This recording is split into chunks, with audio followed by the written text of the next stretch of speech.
इस वीडियो में हम बात करेंगे एनबीएफसी टेक ओवर क्या होता है, एनबीएफसी टेक ओवर जो होता है वो कैसे होता है और उसकी क्या रिक्वायरमेंट होती हैं और हमें क्या क्या उसमें ध्यान रखना होता है। अगर हम एनबीएफसी टेक ओवर की बात करेंगे तो ये एक नॉर्मल ट्रांजेक्शंस हैं जैसे नॉर्मल बिजनेस में होती हैं। एक बिजनेस वाला जिसका बिजनेस अच्छा चल रहा होता है या जिसका नहीं चल रहा होता है उसका वो बिजनेस को टेक ओवर कर लेता है।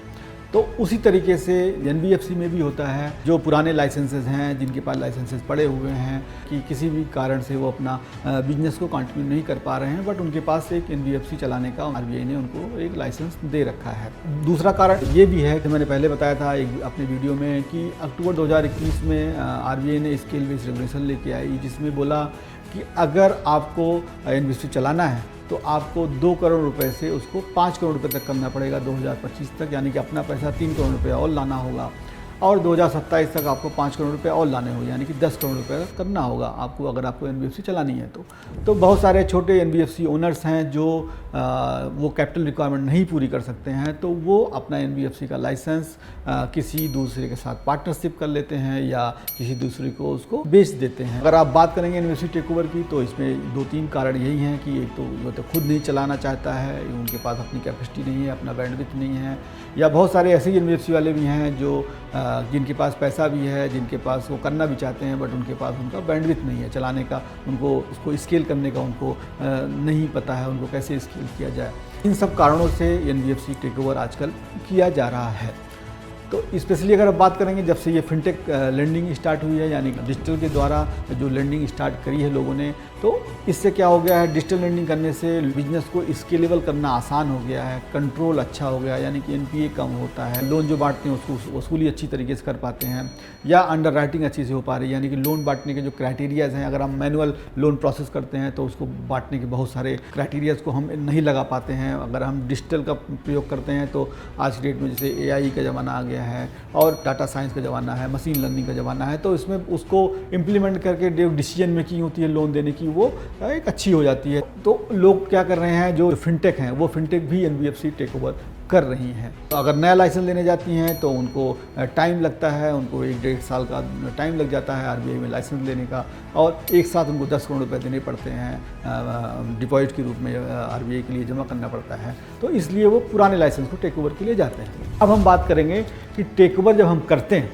तो उसमें हमें क्या देखना चाहिए। तो अगर हम जब टेक ओवर करने जा रहे हैं किसी का लाइसेंस, तो ये सब नॉर्मल ट्रांजैक्शन कर रहा है। जैसे आप कोई घर खरीदने जा रहे हैं या कोई भी दूसरी कंपनी खरीदने जा रहे हैं, तो आप देखेंगे कि भाई उसकी कोई लीगल लायबिलिटी नहीं है, या उसने कोई गलत काम नहीं कर रखा है, उसके बाद कोई टैक्स की लायबिलिटी नहीं है, उसके आपस में मैनेजमेंट में कोई लफड़ा तो नहीं है, कोई झगड़ा लड़ाई तो नहीं है, तो जिससे कि आप बाद में उसको लेते हैं एनबीएफसी को, तो आपको वो सारा बैगेज आपको कैरी करना पड़ेगा। तो आपको ये एक इनिशियल ड्यू डिलिजेंस करना होगा, जिसमें आप टैक्सेशन के पॉइंट ऑफ व्यू से, आरओसी के पॉइंट ऑफ व्यू से, आरबीआई के पॉइंट की आरबीआई की सारी रिटर्न फाइल करी हैं कि नहीं करी हैं, सारा आरबीआई ने कोई नोटिस तो नहीं इशू कर रखा है, ये सारा आपको पूरा चेक करना पड़ेगा कि सारा चीज़ें राइट हैं, यानी कि राइट ट्रैक पे हैं। तब आप एनबीएफसी टेक ओवर के लिए या एनबीएफसी परचेज करने के लिए आप सेलर से आप अपना एग्रीमेंट करेंगे। तो टेक ओवर में सबसे महत्वपूर्ण जो बात होती है वो है आरबीआई का अप्रूवल, यानी कि जो नॉर्मल बिजनेस अगर मर्जर और एक्विजिशन होता है या कंपनी प्राइवेट लिमिटेड दूसरी खरीदते हैं, तो उसमें नॉर्मली आरओसी के अप्रूवल से, यानी कि जो एंटिटी का जो रेगुलेटर है उसके अप्रूवल से काम चल जाता है। परंतु एनबीएफसी के केस में आपको आरबीआई से, रिजर्व बैंक ऑफ इंडिया से आपको मैनेजमेंट चेंज का और कंट्रोल चेंज का, यानी कि जो शेयर होल्डिंग अगर चेंज हो रही है उसका, और मैनेजमेंट चेंज का, यानी कि जो उसको चलाएंगे, जो डायरेक्टर्स होंगे, उसको चेंज का आपको अप्रूवल आरबीआई से लेना होगा, यानी कि टेक ओवर का अप्रूवल आपको आरबीआई से लेना होगा।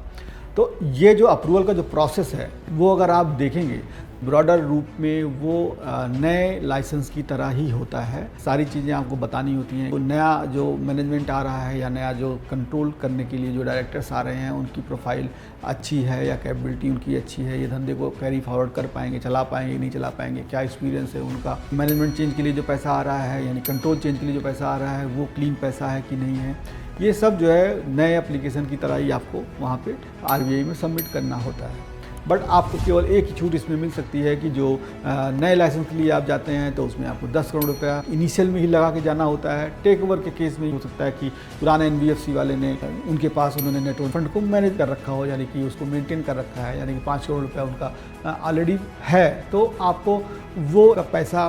फंसता नहीं है, आप इमीडिएट पैसे को यूज़ कर पाते हैं। बस आपको ये एक सहूलियत मिल जाती है। RBI के अप्रूवल के बाद आप बिजनेस को तुरंत इमीडिएट रूप से स्टार्ट कर सकते हैं या आपस में म्यूचुअल एग्रीमेंट करके बिजनेस को स्टार्ट कर सकते हैं। तो दोस्तों, अगर बात करेंगे कि हमें नए लाइसेंस के लिए जाना चाहिए या NBFC टेक ओवर के लिए जाना चाहिए, तो मैं आपको यही सलाह दूंगा, अगर आपके पास इनफ कैपिटल है और आपका प्रोफाइल क्लीन है, सारी चीज़ें आपको अच्छी हैं, आपको बिजनेस करने की कोई जल्दी नहीं है,